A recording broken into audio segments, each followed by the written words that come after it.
നമസ്തേ, ഹരിശരണം. ശ്രീമദ് ഭഗവത്ഗീത പാരായണത്തിലേക്ക് എല്ലാ കൂട്ടുകാർക്കും സ്വാഗതം.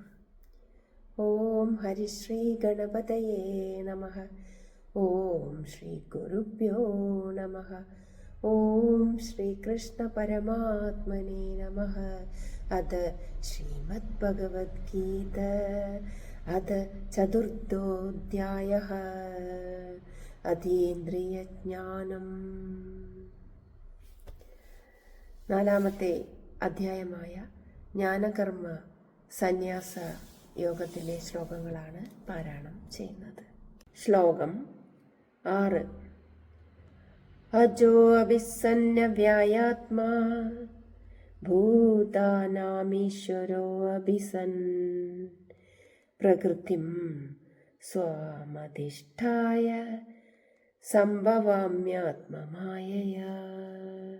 അർത്ഥം: ജന്മരഹിതനും നാശരഹിതനും ആണെങ്കിലും ജീവരാശികളുടെ ഈശ്വരനാണെങ്കിലും സ്വന്തമായ ആധ്യാത്മിക രൂപത്തെ അടിസ്ഥാനമാക്കിക്കൊണ്ട് ആത്മശക്തി കൊണ്ട് ഞാൻ സംഭവിക്കുന്നു അഥവാ ജനിക്കുന്നു. അതായത് കാഴ്ചയിൽ ഒരു സാധാരണ വ്യക്തിയെപ്പോലെ തോന്നിപ്പിക്കുന്നവരാണ് അവതാര പുരുഷന്മാർ. ഭഗവാനെ സംബന്ധിച്ചിടത്തോളം ജന്മം തന്നെ ഇല്ല, രൂപഭേദങ്ങളില്ല, സകല ജീവരാശികളുടെയും ഈശ്വരനുമാണ്. എങ്കിലും സ്വന്തം മായയെ ആലംബമാക്കിക്കൊണ്ട് ഓരോ യുഗത്തിലും ആദിമമായ അതീന്ദ്രിയ രൂപത്തിൽ ഭഗവാൻ അവതരിക്കുന്നു. കഴിഞ്ഞ നിരവധി ജന്മങ്ങളിൽ ഉണ്ടായ സംഭവങ്ങളെല്ലാം ഓർക്കാൻ ഭഗവാന് കഴിയും. സാധാരണ മനുഷ്യൻ മണിക്കൂറുകൾക്ക് മുൻപ് നടന്ന സംഭവങ്ങൾ പോലും ഓർമ്മിക്കാൻ സമർത്ഥനാകുന്നില്ല. സാധാരണ ജീവാത്മാക്കളെ പോലെ ഒരു ശരീരം ഉപേക്ഷിച്ച് മറ്റൊരു ശരീരം സ്വീകരിക്കുന്ന പ്രക്രിയ ഭഗവാന് ബാധകമല്ല. ഭൗതിക ലോകത്തിൽ ജീവാത്മാക്കൾക്ക് സ്ഥിരമായ ഒരു ശരീരമില്ല. അതൊരു ശരീരത്തിൽ നിന്ന് മറ്റൊന്നിലേക്ക് സഞ്ചരിച്ചു കൊണ്ടേയിരിക്കും. ഭഗവാൻ അവതരിക്കുന്നത് ആ വിധത്തിലല്ല. തൻ്റെ അന്തരംഗ ശക്തി കൊണ്ട് ഭഗവാൻ തൻ്റെ ആദിമരൂപത്തിൽ തന്നെയാണ് അവതരിക്കുന്നത്. ശ്ലോകം 7. യദാ യദാ ഹി ധർമ്മസ്യ ഗ്ലാനിർഭവതി ഭാരതഃ അഭ്യുത്ഥാനമധർമ്മസ്യ തദാത്മാനം സൃജാമ്യഹം.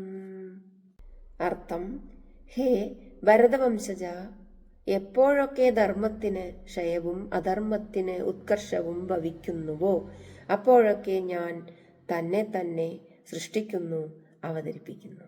അതായത് ലോകത്തിൽ നന്മയ്ക്ക് വീഴ്ചയും തിന്മയ്ക്ക് ഉയർച്ചയും ഉണ്ടാകുമ്പോഴൊക്കെ അർജുന, ജന്മരഹിതനും അരൂപിയുമായ ഞാൻ ആ ഭാവമൊക്കെ മാറ്റിവെച്ചിട്ട് ധർമ്മത്തെ നിലനിർത്താനായി സരൂപിയായി ഭൂമിയിൽ അവതരിക്കും.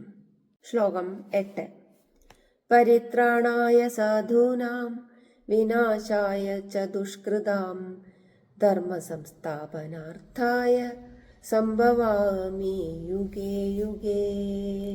അർത്ഥം: സജ്ജനങ്ങളുടെ സംരക്ഷണത്തിനും ദുഷ്പ്രവൃത്തികൾ ചെയ്യുന്നവരുടെ നാശത്തിനും ധർമ്മത്തിൻ്റെ സുസ്ഥാപനത്തിനും വേണ്ടി യുഗം തോറും ഞാൻ ജനിക്കുന്നു. അതായത് ഭഗവാന്റെ അവതാരങ്ങൾ സ്വോദ്ദേശ്യങ്ങളാണ്. സജ്ജനങ്ങളെ സംരക്ഷിക്കുക, ദുർജനങ്ങളെ നശിപ്പിക്കുക, ലോകത്ത് നഷ്ടപ്പെടുന്ന ധർമ്മത്തെ പുനഃസ്ഥാപിക്കുക, ഇതൊക്കെയാണ് ഭഗവാന്റെ അവതാര ലക്ഷ്യങ്ങൾ.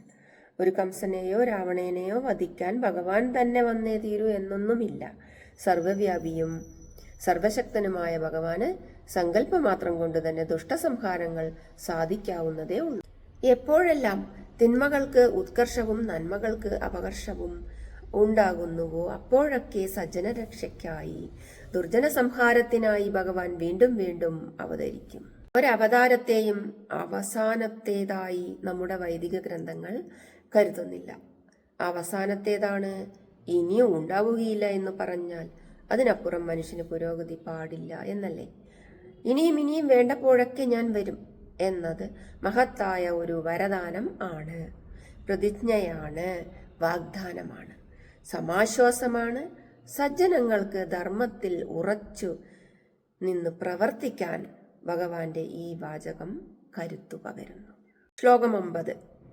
ജന്മകർമ്മ ച മേ ദിവ്യമേവം യോ വേത്തി തത്വതഃ ത്യക്ത്വാ ദേഹം പുനർജന്മ നൈതി മാമേതി സോർജുന.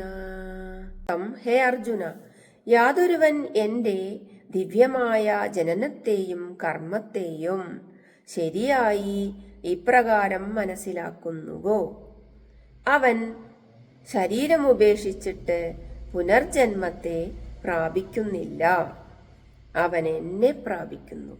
അതായത് ഭഗവാൻ മനുഷ്യലോകത്തിൽ അവതരിക്കുന്നത് എങ്ങനെയെന്നും എന്തിനെന്നും മുൻ ശ്ലോകത്തിൽ വിവരിച്ചു.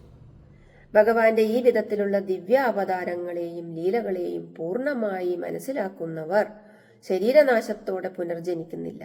അവർ യോഗികൾക്ക് പോലും സുഗമമല്ലാത്ത സായുജ്യം നേടുന്നു. ശ്ലോകം 10. വീതരാഗഭയക്രോധാമന്മയാ മാമുപാശ്രിതാഃ ബഹവോ ജ്ഞാനതപസാ ഭൂതമദ്ഭാവമാഗതാഃ.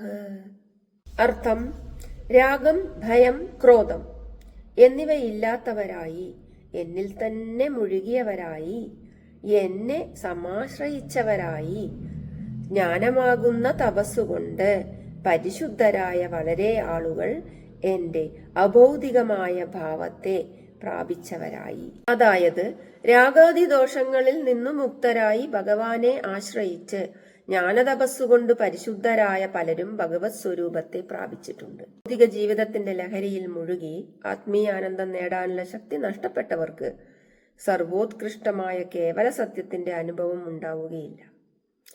ദേഹാത്മബുദ്ധി മനുഷ്യനെ ഭൗതികതയിൽ ആഴ്ത്തുന്നു. അതോടെ അനശ്വരവും ജ്ഞാനസമ്പൂർണവും ശാശ്വതാനന്ദപൂർണവുമായ ശ്രീകൃഷ്ണ പരമാത്മാവെന്ന ദിവ്യജ്യോതിസിനെ സങ്കല്പിക്കാൻ പോലും കഴിയാതാകുന്നു.